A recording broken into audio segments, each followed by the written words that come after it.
Hello and welcome back once again to the massive YouTube iceberg. Last time we finished up Tier 5, which was the longest tier of the iceberg, so Tier 6, which will be starting today, and everything after it will get shorter and shorter as we eventually reach the end. Also, as of this video, we're more or less around halfway done. Exciting, right? Now, Tier 6 is what the iceberg calls the researcher tier. As stated on the original image, these users consume a lot of horror/weird media on the platform, even more than the average enthusiasts, to the point that they know just about everything in most YouTube icebergs. So what that means is that all this shit, everything in Tier 5 and above, it probably encompasses just about everything you'd hear about in your standard YouTube iceberg. But, you know, by now you should know that the word massive in the title ain't just there for clickbait. It's also worth mentioning that on my last video, Potaplant left a comment saying that in his opinion, Tier 6 is one of the most disturbing tiers on the iceberg. So that warning at the beginning with the Yume Nikki sound effect, that's really going to start to come into effect from here on out. Obviously, I won't be showing anything explicit or gruesome, not only because YouTube doesn't like that, but also because it's not really necessary. However, I will be touching on some very dark topics that will most likely make a lot of people uncomfortable. Anyways, if you're okay with all of that, then sit back and enjoy the 6th tier of the massive YouTube iceberg.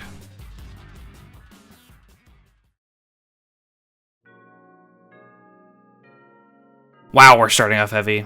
Interview with the Cannibal is a half-hour-long Vice documentary uploaded in 2012, which is focused around an interview with a Japanese serial killer and cannibal named Issei Sagawa. In 1981, Sagawa was arrested in Paris, France for the killing of Renée Hartevelt, one of his classmates in Sorbonne University. He took her to his apartment, shot, and killed her. After doing so, he would go on to eat parts of her body for the next couple of days, claiming to want to, quote-unquote, absorb her energy, because he was very weak, ugly, and small, while she was strong, beautiful, and tall. He was arrested in Bois de Boulogne, a park on the outskirts of Paris, carrying 2 suitcases, which would later be found to contain the dismembered body of his classmate.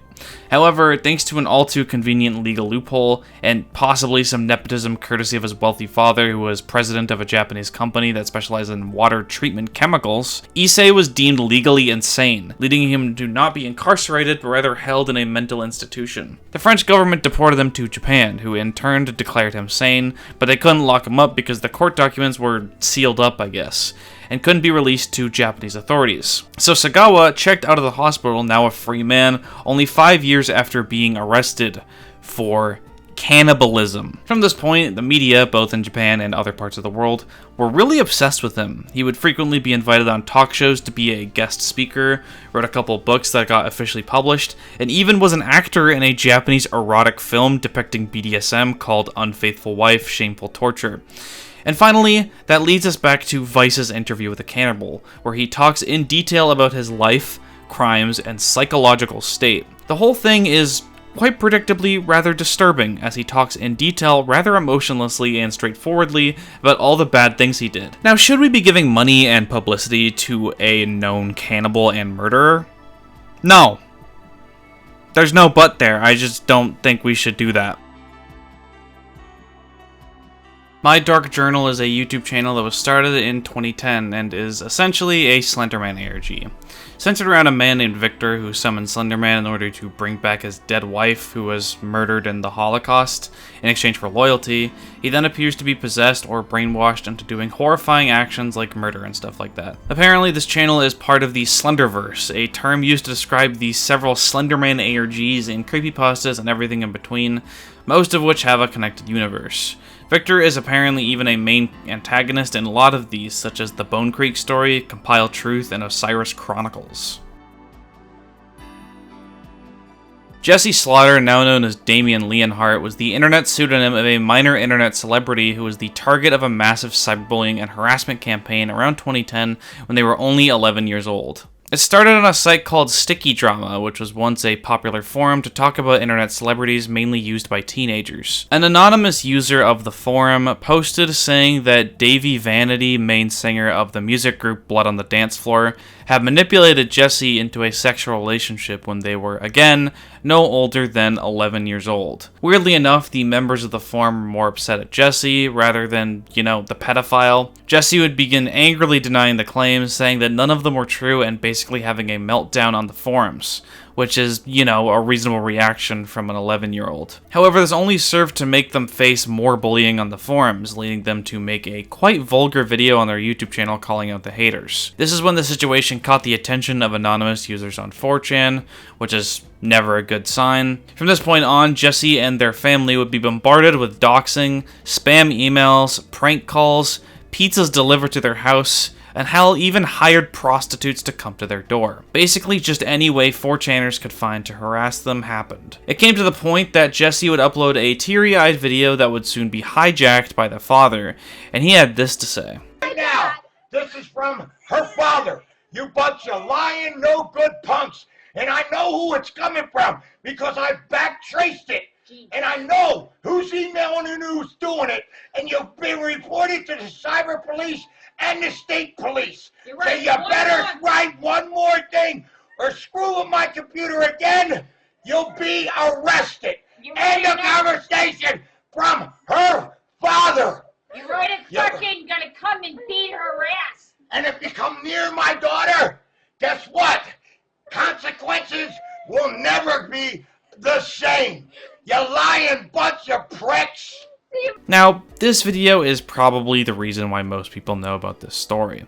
He said shit like, "You done goofed," backtracing to the cyber police, consequences will never be the same, all of which were very funny and highly quotable out of context, leading it to become one of the largest memes of its time period, with most people not knowing the context. They simply quoted it because it's an old man not understanding computer lingo in a funny way. At this point, the family would be under constant police supervision and protection because of the trolling and harassment just kept getting worse and worse. In 2011, Jesse's father was arrested for punching them in the face after a heated argument, and he later passed away from a heart attack in police custody.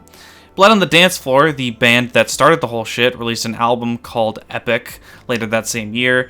The 17th track on the album was called "Ya Done Goofed," in reference to the father's quote, which was, I shit you not, Davey Vanity writing a diss track on the 11-year-old he was alleged to have sex with. Now, this whole thing is made even more disturbing when years later, far more concrete allegations came forward about the singer. So in short, not only was an 11-year-old most definitely groomed by a famous singer, they also had an internet-wide harassment campaign going against them as a result for the better part of a year. So if you ever reminisce about how the internet was so much nicer or whatever years ago, you're wrong, it really wasn't. SilentDork is the main channel of the John is Dead ARG, which is a fan-made continuation of the Ben Drowned creepypasta, which at the time was on indefinite hiatus. It surrounds a different person named John instead of Ben that passed away through mysterious circumstances that people had to piece together the story of through clues and information from various sources, including the SilentDork YouTube channel. The ARG is long and winding, and seemingly still continuing to this day, with the most recent video being 2 weeks ago as of writing the script. V3rdeye, formerly known as V1eye and known in real life as Jason Vioni, is a British YouTuber who is basically pretty well known for doing vlogs. In 2014, fellow content creator Sam Pepper was exposed for sexual abuse allegations, which led to a whole slew of people coming out about how popular content creators had abused them, similarly to the Me Too movement. A female YouTuber by the name of Anaya Mags accused V of having sexual intercourse with her while she was intoxicated and only 15 years old. In response, Jason uploaded a video called Tonight, which responded to the allegations.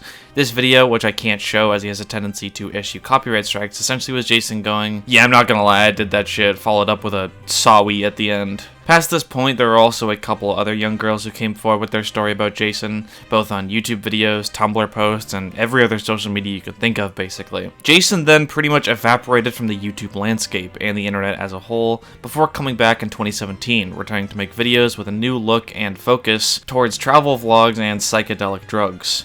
He uploaded the video titled "Let's Talk About My Past," where he danced around the issues and victimized himself, and that's pretty much it. He still uploads every once in a while, albeit not nearly as much as he used to, and has a little under 500,000 subscribers still.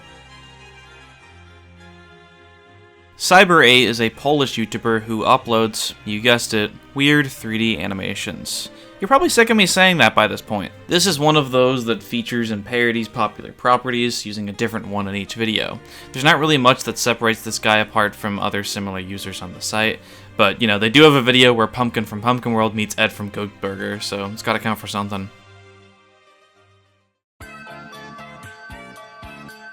Lee Zahua, more commonly known on YouTube as Chris Lee, is a former independent investigative journalist who is a citizen of China, and just from that sentence alone you can probably tell where this is going. He gained international attention in the year of 2020 for his coverage on the COVID-19 outbreak, which, as you probably know, started in Wuhan, China. He traveled to Wuhan in order to investigate further into the origins of COVID at a point where the virus wasn't exactly super well documented, and no one really knew it would be as much of a problem as it would prove to be for the better part of 2 years. There was a lot of conflicting reports at the time of how bad this virus truly could be. People who are around the same age as me might have recollections of being in school and getting excited because we have 2 weeks of school off. It was awesome, it was like spring break too. Well, thanks to Lee's reporting, we found out that the virus was way worse than the Chinese government was leading on, as they were basically in a state of emergency before it really spread anywhere else, while playing it off like it wasn't a huge deal with the use of censorship. In February of 2020, he would mysteriously disappear after being approached by an unmarked car in Wuhan, with parts of the chase being uploaded to YouTube. After this, he would disappear for 2 months before coming back in April to post a really weird video where he sided with the government on pretty much everything, and that absolutely nothing bad happened to him while in custody. This video had Lee in a much different tone than any of his other videos, and many suspected that he posted it under the threat of violence. In fact, everyone suspected that. The Chinese government is surprisingly unsubtle. After this video's upload, he would disappear again for 3 entire years, before coming back fairly recently in January of 2023 in America to reiterate his opinions on the Chinese government, saying that it was becoming totalitarian and restricting the freedom of its citizens. Webcam video from, usually followed by a date and time, is a phrase that's in a lot of older video titles on YouTube. The reason why these videos have these titles is because YouTube used to have a feature where you could record a video off your webcam and have it directly uploaded to the site. So really these videos are just remnants of an old feature of the platform. However, that's not where this ends. The reason why this entry has an NSFW tag on the Iceberg, and also is so far down to begin with, is that there's been some pretty weird stuff going on in videos with this title. Around the start of 2017, commentary channels such as Pyrocynical, Scarce, and Some Ordinary Gamers made videos illustrating a problem with YouTube as it relates to these webcam video from things. Searching up the phrase into the search bar would a lot of the time bring up hundreds of seemingly suggestive videos that contained underage children, in a quite similar manner to Diamond Gate, which was talked about in Tier 4. People kind of conflated this a little bit, saying that webcam video from is some kind of a dog whistle for an underground YouTube pedophile ring, which is half true. These videos were almost always well-intentioned uploads by little kids that are too stupid to figure out how to rename their titles, so that's where they get the webcam video from title. A lot of people around this time were saying that these videos are full of children doing provocative things, which isn't really true. Like, pretty much all of them were kids making videos addressing their audiences or dancing or stuff like that, which could be construed as provocative, but at the end of the day, it was for the most part just kids acting like kids. That being said, I don't think it's a stretch to say that there was some weird shit going on with these videos. Judging from the astronomically high view counts, some reaching hundreds of thousands if not millions of views, which I think is the real disturbing part of all of this. Like, there's no way millions of people are interested in what some kid has to say about Minecraft. Still though, I think the whole situation was blown out of proportion a bit, but YouTube has done its best to take down every video like this just to make sure. David G. Sardison was a YouTuber who joined on August 18th, 2018, and has since uploaded over 8,000 videos to his channel. He stopped posting on November 6, 2019, meaning he posted about 16 to 20 videos every single day. These videos would be footage of what he's watching on TV that day, recorded on his phone, a lot of the time being stuff like Wheel of Fortune or the news. This raised a lot of questions for a lot of people, cause like, who is this guy? Why is he watching TV basically all day for a year? Why does he not talk in any of the videos? And most importantly, why is he uploading them in the first place? Well, these questions would go unanswered, but as time would go on, people eventually began to notice that he's now in a different room. That curtain tells us one thing. It's a hospital room. And as the videos progressed, David's camera work would get shakier and shakier, until eventually, in 2019, he stopped uploading altogether. It was at this point that it was clear what this channel was, and the mystery was solved. David was bedridden for an immense amount of time due to some illness that we're not sure of. He was uploading these videos in order to find some way to pass the time, explaining their ridiculously frequent upload schedule. His sickness most likely got worse and worse until he got transferred to the hospital, and then later, he passed away. This is not just a theory either, as through a tiny bit of digging, we can find David Glenn Sardison's obituary on Ottawa Citizen, as he passed away at the relatively young age of 53. TryFG/TryGF is a 4chan ARG/creepypasta that has circulated around the internet in the past couple years.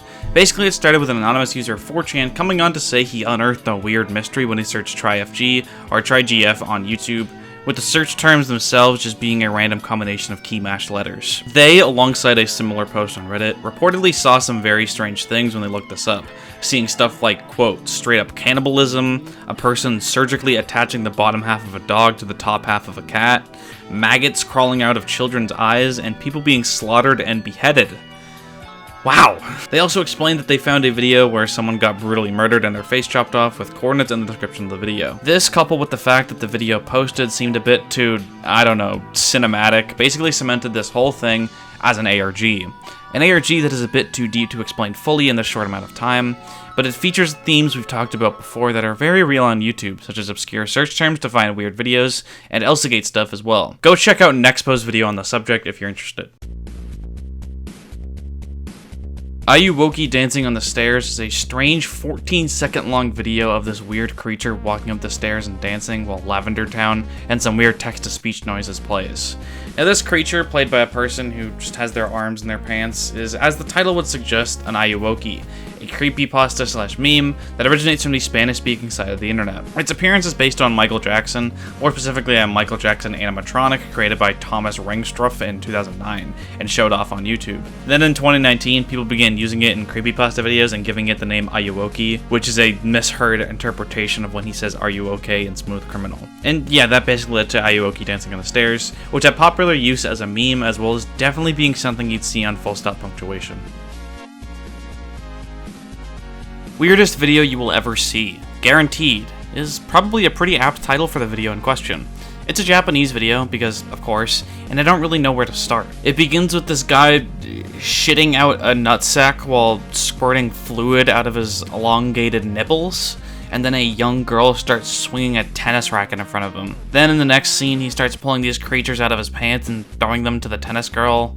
Then one of them attaches to her arm and starts sucking her blood. They pull it off and reveal this baby man thing, which gets chastised for sucking the blood out of a young girl. And then they squeeze it and some weird fluid comes out. Listen, I'm trying my best, man. The video was originally uploaded by a channel called Tears of Jesus in 2010, and is a re-upload of a scene from Funky Forest, The First Contact, which is, you guessed it, another Japanese anthology film, this time being a surrealist comedy one rather than horror. The original upload has since been taken down, but apparently reached millions of views and was even featured on the Fine Bros YouTubers React. The Crow and the Raven is a short film created by Nicholas Ribatino in 2010, Anno Domini Nostri Jesus. Okay, dude. It's animated in a quite eerie style, and according to the description, is an experiment testing how the creator's sketchbook drawings might look in a moving picture. Now, while the whole thing is a bit dampened due to the use of Microsoft Sam as the voice, it still gives off a pretty unsettling atmosphere, but once again is nothing more than a student film. Titanica is a video uploaded in 2009 by a user named SVO358. It's a clip from a show called Mr. Show with Bob and David that aired in 1998. The clip is about a fictional band called Titanica who was called upon by the Make-A-Wish Foundation to visit a terminally ill child in the hospital. At one point, they take off the child's blanket, revealing this stick figure looking body. While it may be disturbing to some viewers, it's really just a comedy skit.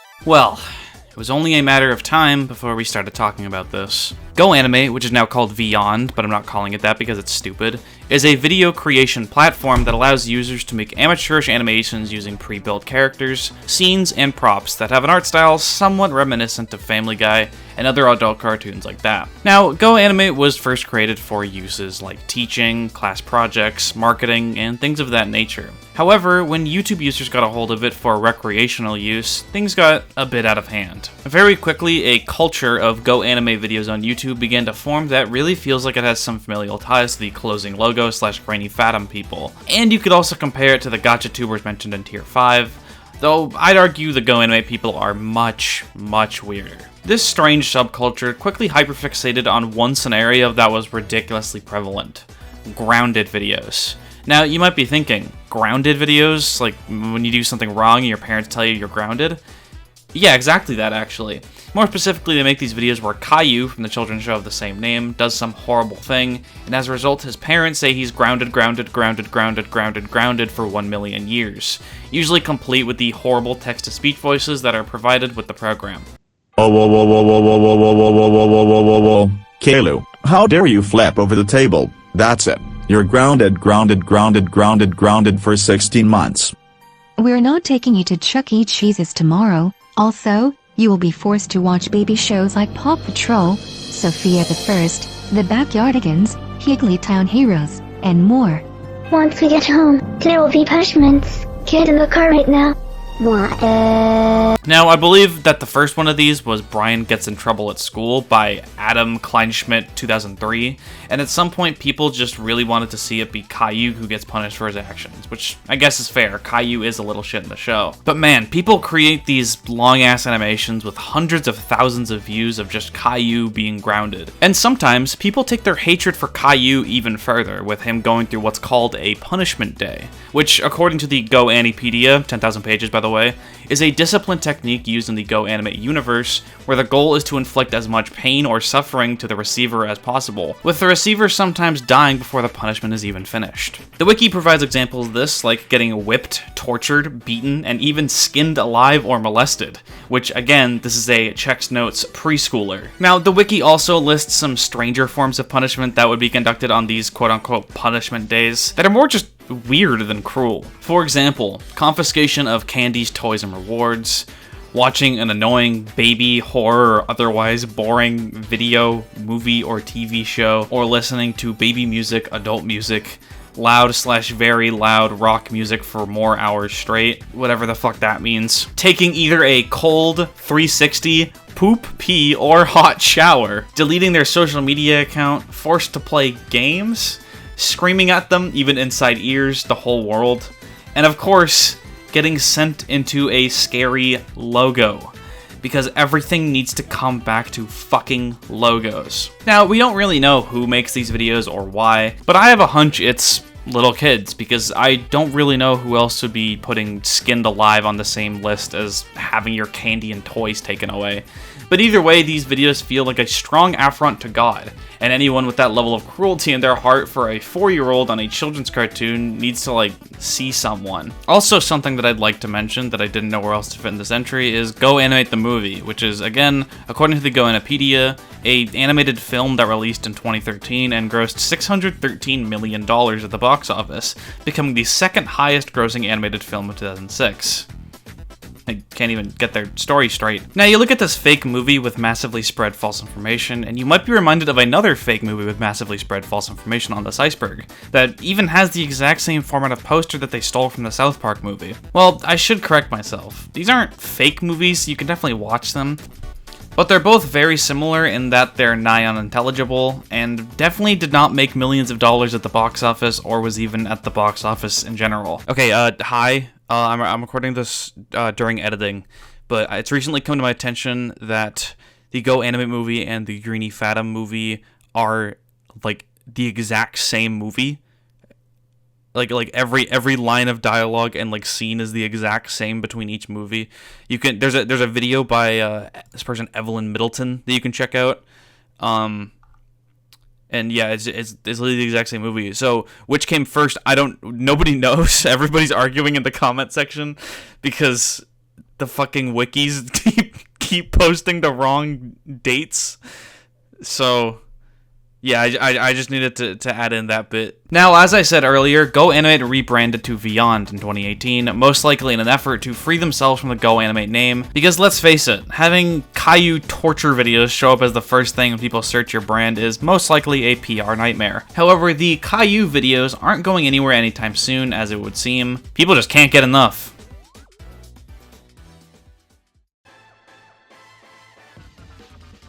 Otako Studio, headed by a guy named Andre Tucker, was a former animation YouTuber who also did NSFW art on the side, posted on his Twitter. He was also well known for his webcomic project, Panty and Stocking Season 2, which is a fan continuation of the popular anime series that ended on a cliffhanger. However, it's called a studio because Andre didn't actually draw that much, instead running the channel like a, well, studio, hiring artists to do work for money. This was a pretty controversial move, as a lot of former members of the studio would expose Andre for labor exploitation, with one artist coming forward saying that he would harass her constantly and didn't give credit for her work, which makes two labor exploiters named Andre that run popular YouTube channels on this Iceberg. He had a very strong conviction that he didn't have to credit any of the artists he hired to make porn for him, and it's more of a courtesy than anything. Now, initially, people maybe thought that it was because Andre had a huge ego and wanted people to assume that he made that art, which is definitely a part of it, but a larger part is that pretty much everyone he hired was under the age of 18,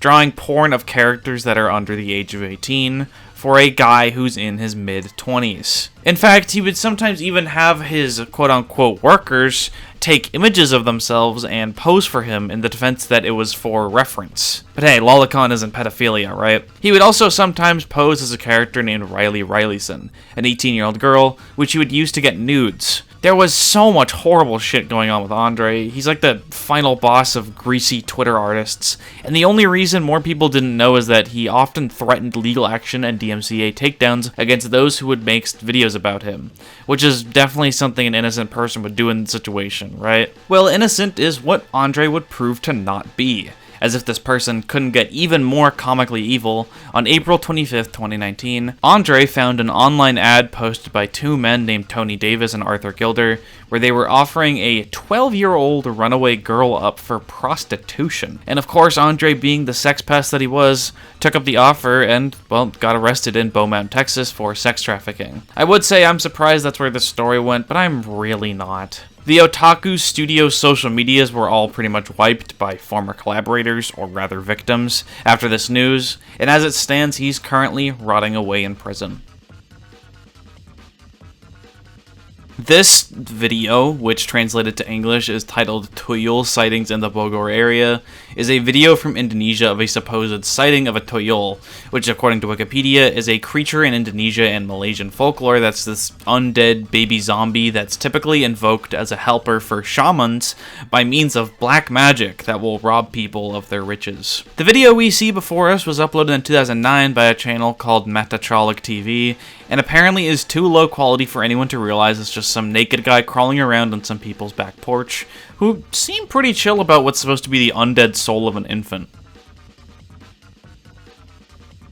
Joel Favier is the former vocalist of the metal band Get Scared, who joined the band in 2011, recorded one album called Built for Blame Laced with Shame, and then left in 2012 to pursue a solo career. Through this solo career, he gained quite a bit of popularity as he shifted his focus towards YouTube, releasing several solo songs that all reached hundreds of thousands of views, and it would seem that he was also an activist raising awareness for self-harm and suicide. Seems like a pretty nice guy, but in 2017 he was arrested in a massive sting operation with 41 others, and was charged with possession of child pornography. Weirdly enough, despite Joel himself being in prison right now, someone's on his old YouTube channel posting his old unuploaded content, and the last upload was only a year ago, although it would seem like his fanbase has unsurprisingly dwindled quite a bit.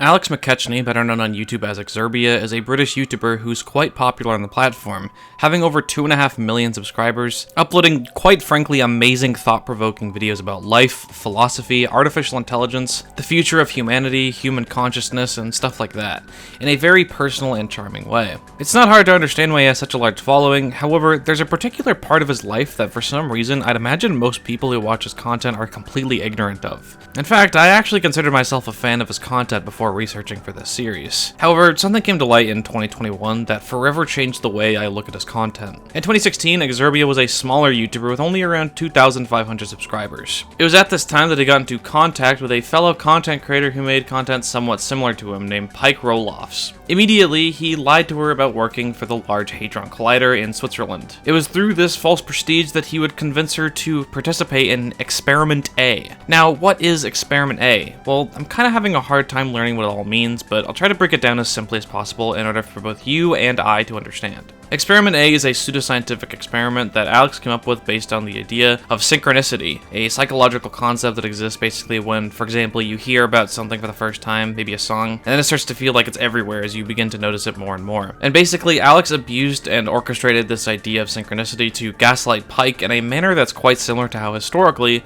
cult leaders would control their population. This drove Pike to extreme bouts of depression, panic attacks, and even suicidal thoughts, which Alex only encouraged in the name of science.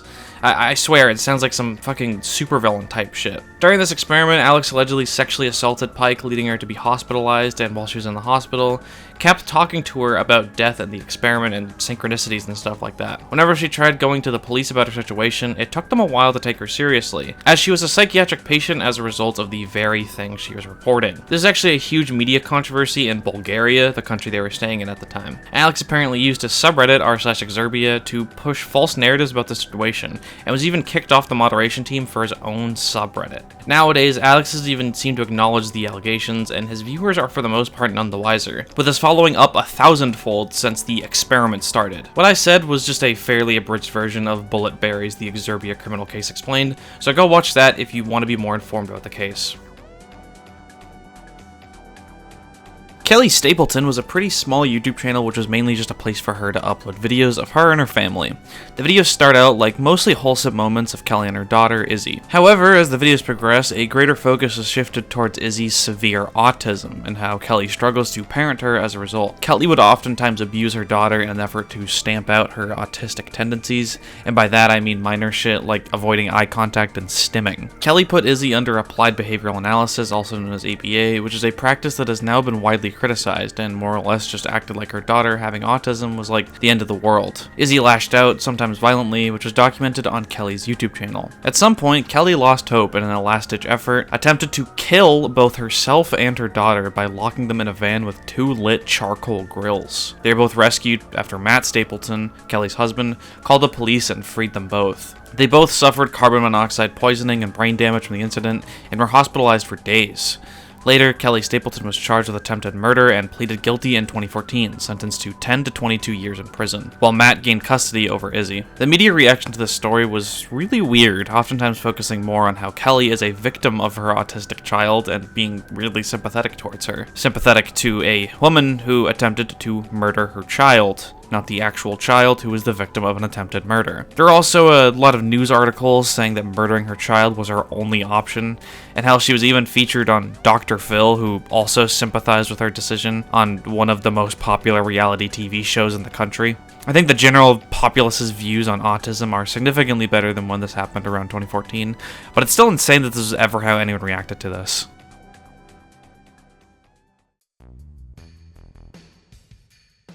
Human Being 15, also sometimes known as Human Being 151 or Insomniac, was a YouTuber who joined in 2009 and was mainly active around that time as his account would be terminated later. Human Being 15 is possibly one of the most insane users of the site in history, yet a wildly unhealthy obsession with the rapper P. Diddy, and honestly just calling it an obsession is a bit of an understatement. One of the few videos that have survived this channel's deletion is titled 010. In this video, he takes us on an apartment tour, and immediately you'll notice that scattered throughout his apartment are possibly thousands of notebooks. Like, I'm talking a comical amount of notebooks. Over the course of the video, he opens a couple of the books and flips through the pages, showing off each one for a brief time. Every single one of the notebooks, at least the ones he shows, contain a single message written over and over and over again on each page. Brother Diddy, please accept. He had a fixation in particular about a message request he sent P. Diddy on MySpace. Yes, this video is that old. And most of the messages in the notebooks and in the other videos would be just that. Now, what did the message on MySpace actually contain? We don't really have any way of knowing for certain, but judging by his other ramblings, I would think it has something to do with meeting him in real life. While Insomniac reportedly had over 1,000 videos, this is his only extant video, and also the only one that has any sort of camera work. None of his videos really archived, but there was a cracked article about creepy parts of the internet that said they were all movie maker videos that had exclusively messages to P. Diddy. But that might not be true. The Wayback Machine apparently chronicles some of his other video titles that didn't have anything to do with P. Diddy, or at least that's what people say. For me, the earliest snapshot of his channel is the YouTube "this channel has been terminated" message, so, you know, I guess let's go fuck myself. After this channel was deleted, people did a little digging into where he is now. Anil Jean is what he goes by now, most likely being his real name, although sometimes he goes by Anil Ayer as well. He hasn't uploaded in 10 years, and it seems like most of his uploads to this channel are the same 9-second clip from some song with this image attached. Anil also has a Flickr account where he posts images himself. Interestingly, these images can be found in a lot of other YouTube channels supposedly held by very attractive women. One channel, Jessica Hain, features countless re-uploads of a couple images of Anil playing drums, among other videos that are completely focused around Anil in an extremely similar manner to other channels. Lauren David, Lisa Alvaro, DNEI1 Loves Anil, and Layla Jean, to name a few, which, again, all feature pictures of attractive women as their profile pictures that definitely weren't ripped from Google Images, and are all obsessed with this niche internet micro-celebrity who has hundreds of notebooks asking P. Diddy Senpai to notice him. So, if you guys are lonely and in need of, like, attention from women, then you know what to do. Not really sure where Neil is now. I feel like TikTok would suit his aesthetic pretty well, but I can't exactly find him there, and Neil is a pretty common Indian first name. Either way, I hope he's doing better and cut the whole P. Diddy shit out, as well as making those alt accounts.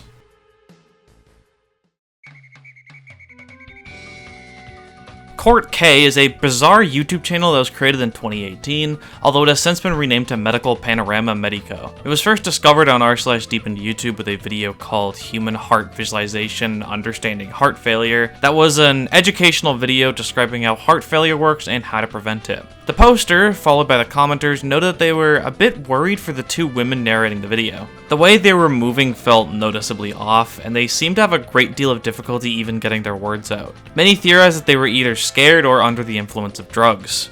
Either way, they seemed very disinterested in the subject matter that they seemingly knew nothing about, seeing as they're clearly reading off a script and the whole thing gives off the vibes of a school presentation or something. Looking into the rest of the channel, a lot of their videos are quite similar to this run, with women talking about rather serious topics in a shaky, off-putting manner. Their thumbnails are possibly some of the most insane on the entire site, giving off a vibe that's palpable but not really describable. In some of the videos you can even see the women covered in bruises and infections, that most if not all of which are often the result of drug abuse like heroin. Through digging into the origins of the email address linked to the account, people found out that it's most likely owned by a man named Dr. Edwin Zong, a Chinese-American doctor living in Bakersfield, California. Interestingly, this field of medicine he specializes in is helping patients get over their addiction, which is really suspicious when you consider all the evidence that these women in these videos were most likely addicted to meth or heroin. The leading theory, which admittedly isn't 100% confirmed, is that Dr. Zong is giving his patients, at least the female ones, drugs in exchange for making these strange medical videos. The last tidbit of information related to this channel and Edwin Zong is in 2018, a man named David Cole Lang broke into Dr. Zong's office and attempted to rob him by jumping over the counter and beating him up. Dr. Zong in response pulled out a gun and shot him to death. This is considered an act of self-defense and thus he was never charged, even doing a local news interview still in tattered clothing. This is just a really weird rabbit hole, and it's kind of like the Marina Joyce situation, except it's, you know, actually real.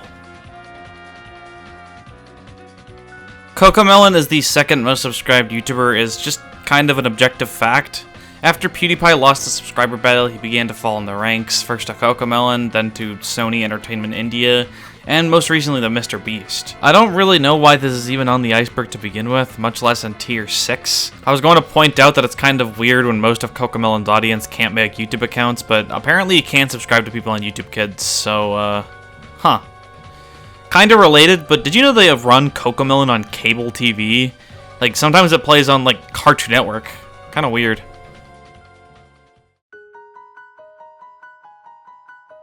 A Furry Rebirthing is a video uploaded in 2013 by a YouTube user named BeebleFox, although all their content has since been deleted, with the video in question being one of the only surviving artifacts through re-upload channels and cringe compilations. First, let's start with the video that actually still exists. It starts with BeebleFox speaking shakily and nervously into the mic about how he's cutting off his daughter's legs.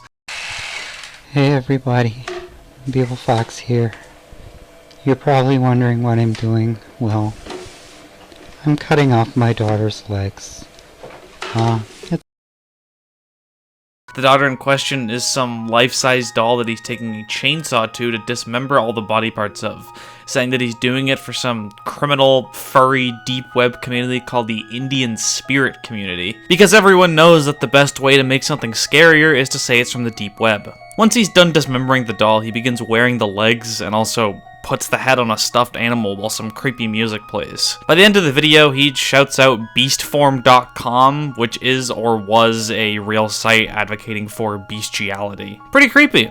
Some of his other surviving videos include How to Get a Date in Under 50 Seconds, which features him creeping on some girl while narrating how to sneak up on her. Another is GTA Orange Citrus, where he's playing GTA and goes up to this NPC that he names Jesse, saying that he's the man who stole his girlfriend. The footage then cuts to BeebleFox showing photos of a man and a woman, saying that's Jesse and his ex-girlfriend. Cuts back to the game and begins to murder the Jesse character, as well as some police officers. The video ends with him showing a shot of a corner of his room, covered with several photos of the same woman, which is who he calls Orange Citrus. There's also a video where he teaches you how to make a fleshlight, complete with attaching an image of Orange Citrus's face to the front. Now all this is pretty creepy, right? But honestly, it never really struck me as more than some scripted video series that's made for the sake of creeping people out, and maybe even making them laugh. I mean, this dude is kind of comically and stereotypically creepy, what with the breathy voice and basically every action he takes in all of his videos. Orange Citrus is probably just his friend who agreed to participate because her sense of humor is similar to his, right? Well, Orange Citrus is actually the woman's username, and she actually has her own YouTube channel, and oh, right. BeebleFox, Matthew tried to groom me when I was 16. He is a predator. Says it clear as day. Now hold on, let me get to that. In 2016, popular horror YouTuber Scare Theater contacted her as part of his BeebleFox investigation, and she had a large paragraph to say about him. In short, my theory was somewhat right, as the channel was originally created to be some kind of ARG, Citrus herself mentioning Marble Hornets and Lonely Girl 15 as inspiration, the latter of which I'm surprised we haven't gotten to yet. The character BeebleFox obviously doesn't reflect how he acts in real life, however, he was making the whole thing way too sexual for a web series he was making with a 15 to 16-year-old girl. Again, flashlight video. This obviously made her very uncomfortable, and she parted ways with him about a year or so after the ARG start, and that's when BeebleFox wiped his channel. The story does not end there though. In 2021, Citrus uploaded a few videos delving further into who BeebleFox was. In follow-up on BeebleFox, she reiterates her stance that the ARG was a way for him to manipulate and groom her, and she also said that he had other victims besides her. There's also a video called I Found Something I Wasn't Supposed to, which is her explaining that she found a graphic sex story on an erotica site, and you'll never guess who it was written by. This story, according to her, is a thinly veiled fanfiction about BeebleFox and Orange Citrus having sex. Yeah, that's pretty much it for the BeebleFox story. While many people only know the furry rebirthing video, which miraculously is the only one that has next to nothing to do with Orange Citrus, not many people know the ARG behind it, which follows the supposedly fictional plot of a creepy dude obsessing over a teenage girl, ran in reality by a creepy dude obsessing over a teenage girl. Folks, if you're making an ARG, you don't have to go for complete accuracy. Anthony Locke, better known on YouTube as Gas Kings, was a British YouTuber who specialized in videos about automobiles, more specifically reactions to car videos like accidents and weird looking cars, I guess. I'm not a car guy. Anthony's channel was very famous, reaching over 600,000 subscribers, but one day in 2018 he mysteriously ceased uploading altogether, with absolutely no explanation given. It wouldn't be long though before fans would learn what's with the lack of uploads. News articles would be posted about how Anthony Locke, alongside his partner in crime, Ray King, scammed 16 elderly pensioners out of a grand total of around £1 million, which is equivalent to about 1.3 million US dollars. They had pensioners sign up to a website to invest their pension funds into, and they essentially just ran away with the money, using it on expensive supercars, extravagant vacations, and internet gambling. Locke was sentenced to 5 years of prison, which means that he should be getting out like any time now if he hasn't already. High on Life is a vlogging / thrill-seeking channel ran by a coalition of collaborators, with the main theme being people doing travel vlogs and stunts in these extravagant, stunning locations. In the channel description, they state we post videos to inspire our viewers to get out and explore the world, follow our journey, and learn how to do the same. With nearly 1 million followers on Instagram and 600,000 on YouTube, they were pretty popular. However, in 2018, something terrible happened. Megan Scraper, her husband Alexi Lyak, and their friend Riker Gamble were at the top of Shannon Falls, British Columbia, when Scraper accidentally slipped and fell from the top into the water below. Lyak and Gambles jumped in after in order to save her, however none of them would survive the situation, breaking the hearts of their friends, family, and collaborators. Apparently they were inspired by the Jackass films and TV show, which honestly seems like a kind of done thing to be inspired by if you don't have a Hollywood budget. NissanB is a channel that joined in 2015 and would post videos for around a year.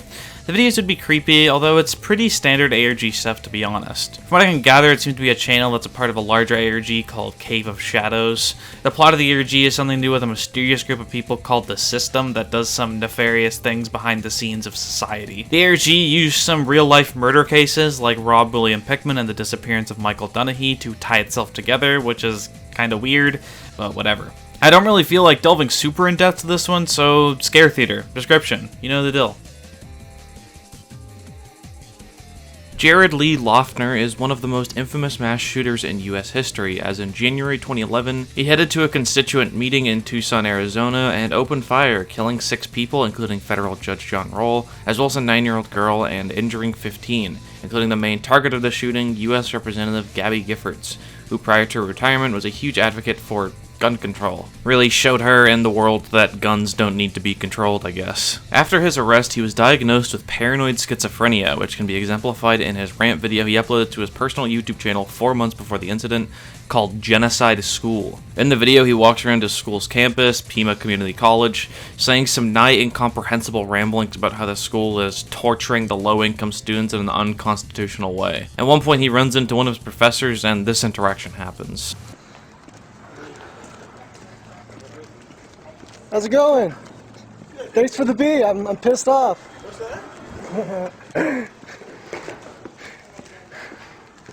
And then he kind of just walks away without following up on it. The video is 4 minutes long, and I don't think there's a single sentence he says that doesn't have to do with freedom of speech or the Constitution. Once college staff found the video, he was immediately suspended on account of clear, severe mental health issues. And yeah, 4 months later, he would commit the shooting, and YouTube staff would take the video down. However, it would be released publicly again by the police. Jared, after the shooting, was somehow taken unalive and is currently spending the rest of his life in prison. QWERTY UI, as you most likely know, is the result of typing every letter in your keyboard in order. Typing this into your search bar, whether it be on Google or any other search engine, is basically the last resort of being bored as fuck on the internet. Searching it into YouTube, however, results in some strange videos showing up, but honestly, this is just another full stop punctuation situation. People realize that an irregular set of characters is commonly typed to the search bar, and thus they upload creepy videos under that name. It's nothing we haven't gone over before.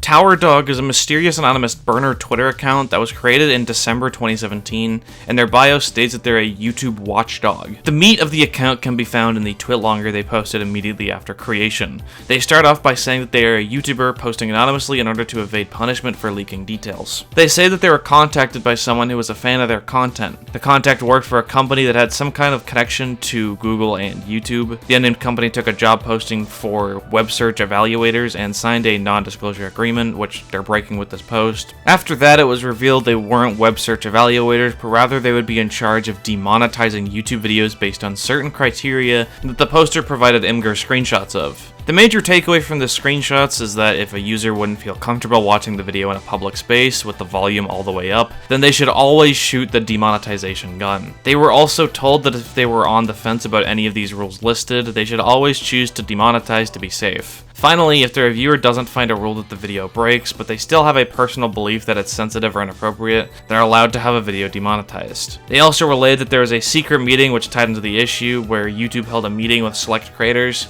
that happened around 2016. In this meeting, they apparently discussed what they should do about unwanted creators on their platform that have gotten popular, such as Leafy is Here, Grade A Underray, Keemstar, Scarce, and Onision. The meeting apparently didn't result in a conclusion, but they agreed that they shouldn't be censored. Months later, demonetization began to seep through the platform, as we've talked about before. And that's pretty much it for this leak. No one really talked about it after this, despite the account adding several content creators, including the ones mentioned. Now, is the leak real? I don't know. There isn't really any cold hard evidence besides the screenshots, which, you know, faking an HTML web page might be the easiest thing in the world. But also, I wouldn't be surprised if it was real either. It definitely lines up with YouTube's behavior around this time. Why do YouTube views freeze at 301 is a video by Numberfile, a YouTube channel that covers interesting things about different numbers on each video. This video in particular is about the 301 views bug that pervaded the site for the first half of the 2010s, which, as I already covered, was a system put in place for YouTube to make sure popular videos with high view counts didn't have botted views. In the video, he interviews analytics product manager Ted Hamilton, who explains the whole thing. While the bug was resolved in 2015, the Numberfile video still stands at 301 views as a callback Easter egg to the bug. I actually covered all of this in Tier 3 Part 1, but I figured I'd go over it again since it's been a while since that video and it's a neat little story. Gmod ARGs are exactly what they sound like, ARGs made with the use of and based in the popular game Garry's Mod. There are several of these that I'm not really going to get super in depth to, but they include channels like Gmod9Fan, Gunslinger Pro 2009, Classic GM Videos, Bad Water Videos 2009, The Survivor of All, and Plastic Apple 2011. I'll link a playlist by Richter Overtime that explains each of these in the description. According to Wikitubia, the only place on the internet that seems to have mentioned this, the YouTube user bubble, sometimes known as the YouTube user revolution, refers to a period of time between early 2007 and late 2008, where the economy saw a significant boost in the marketability of YouTube and other video sharing platforms like it. Therefore, they saw significant growth as well through both revenue and just the number of visitors. During this time, the number of YouTube users were increased by 750% from previous years. And this is also around the time where YouTube celebrities would start popping up, like Fred and Niga Higa, Smosh, Shane Dawson, Philip DeFranco, and iJustine. Interestingly, no one really knows the cause of the surge in popularity of the platform. Very few YouTube channels advertise themselves in any form of mass marketing, so we don't really know how the platform got that popular, though it was most likely from other social media platforms, and also Google acquiring YouTube in 2006 probably had a hand in it too. The bubble had a decline of mainstream popularity of user-created videos around 2009, not a huge one obviously, but still noticeable, although it would come back around 2012 and has since stayed as an internet powerhouse. Natori Kawashiro is a character from the Toho project, who in canon is a river monster in Japanese folklore called a kappa. Now these monsters in folklore have very violent tendencies, attacking people they find in the river who do not respect them as the gods they are meant to be. Apparently they kill humans in very brutal ways, such as pulling them underwater to drown them, ripping them limb from limb, cooking and eating them, or even on some occasions molesting them. Now, when the creature was adapted into the cutesy Toho canon in the form of Natori, they obviously had to take some artistic liberties. You know, this character doesn't drag people into the swamp and tear people limb from limb, she just makes silly inventions. However, the video Natori Has Gone Mad is an illustration of what Natori would be like if she acted like the monster she's based off of. Uploaded in 2009, most likely first on Nico Nico Doga before a YouTube re-upload, the video has a surprising amount of reach even outside the Toho community. Check out this chills clip. The video was uploaded in 2009 and the description reads, "Natori has gone mad." This is in reference to the young blue-haired female character whom is the center of the video. Natori Kawashiro is a character from a Japanese game show which translates to Urban Legend in Limbo. Ricardo Lopez was an American 21-year-old pest exterminator from Hollywood, Florida. However, he's more well known for being an infamous stalker of the Icelandic singer Björk. He was obsessed with her, gathering tons of information about her life, career, and wrote her numerous fan letters, none of which she responded to. Over the course of the year 1996, he began recording various video diaries relaying his manifesto, which are up now on YouTube.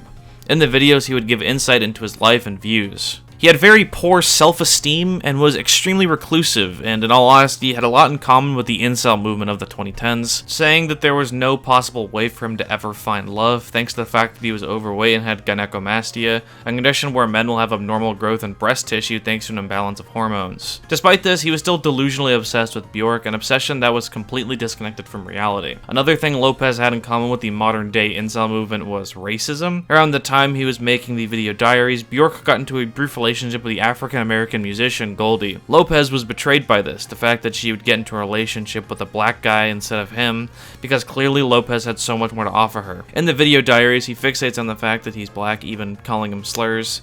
Lopez constructed a plot to get back at her for betraying his love. He would create a letter bomb in the form of a hollowed-out book containing sulfuric acid and mailed it to Bjork's home, the idea being that it would explode when she opened it, killing her in the process. After he sent it, he took his own life by shooting himself in the mouth, and the Hollywood Police Department found his body 4 days later, which is luckily enough time to intercept the package, and the singer remained unharmed. At the end of the day, what's interesting to me is that these illustrate two phenomena that many people associate with the internet age, being incels and parasocial relationships. But apparently, these things existed in the 90s and were just as dangerous.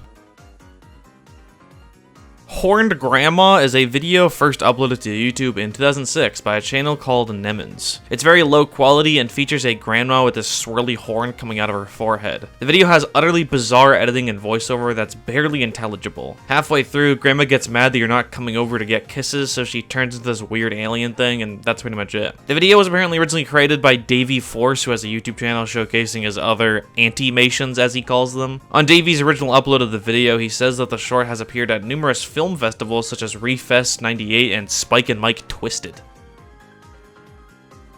M is Bad is a Mario sprite animation originally created by Hexus on Newgrounds, before later being re-uploaded to YouTube in 2008 by Judah the Master. It's 8.5 minutes long, and basically the story starts with Mario raping Luigi to the point of hospitalization, and the rest of the video revolves around Luigi getting back at him and trying to kill him. The video has nearly 13 million views, and many people have recreated it in things like Gary's Mod and Friday Night Funkin', apparently.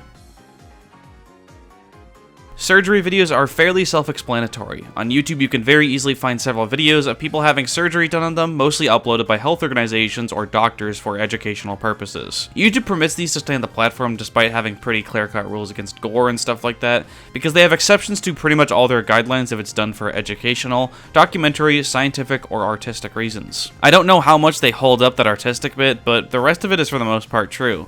I previously touched on this in the naked yoga tutorial section a while back, but surgery videos seem a lot more honest in their intentions, as the comment sections are filled with genuine people who are most likely healthcare students or people just interested in how it all works. Like, I don't know, patients. Unlike the yoga tutorial comment sections, which are kind of just filled with coomers. Surgery videos are for the most part harmless, however I really wouldn't recommend looking them up because it is straight up people having their bodies torn open right there in the thumbnail, which isn't everyone's favorite thing to look at.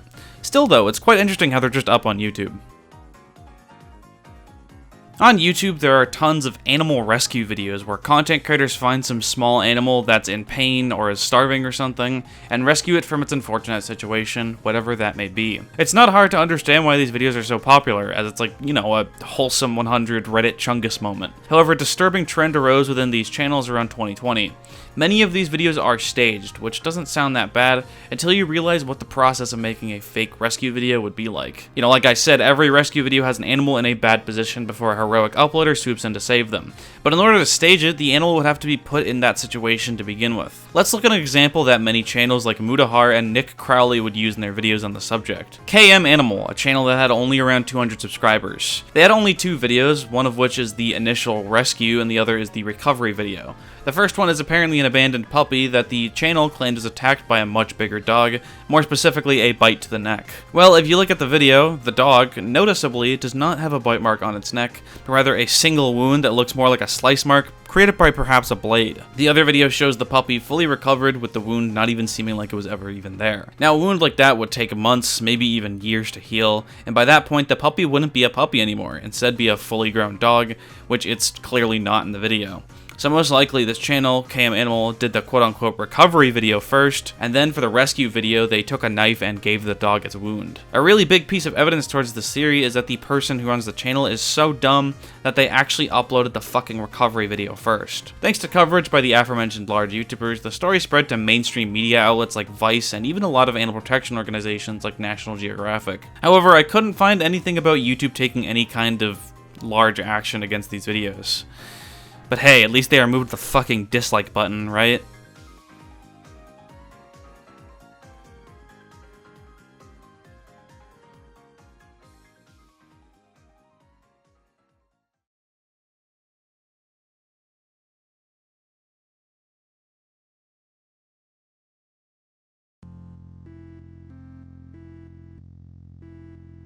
And that's it for part 1 of tier 6 of the massive YouTube iceberg. Like I said at the beginning of the video, we're only around halfway done, and honestly it feels like both too soon and too late to say that. By this point, I believe we've officially reached the 10-hour mark, which is fucking insane to me. I didn't think this iceberg would be longer than the Wendigoon one, but you know, here we are.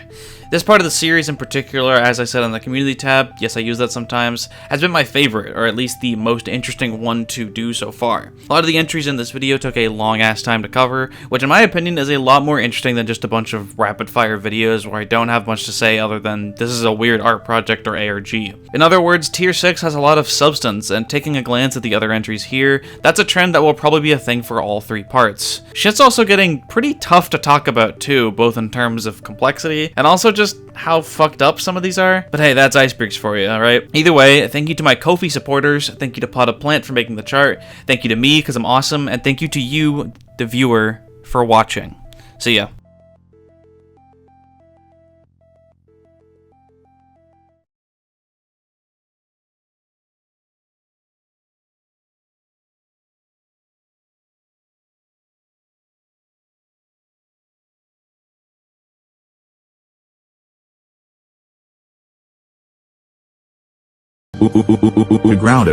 Grounded for.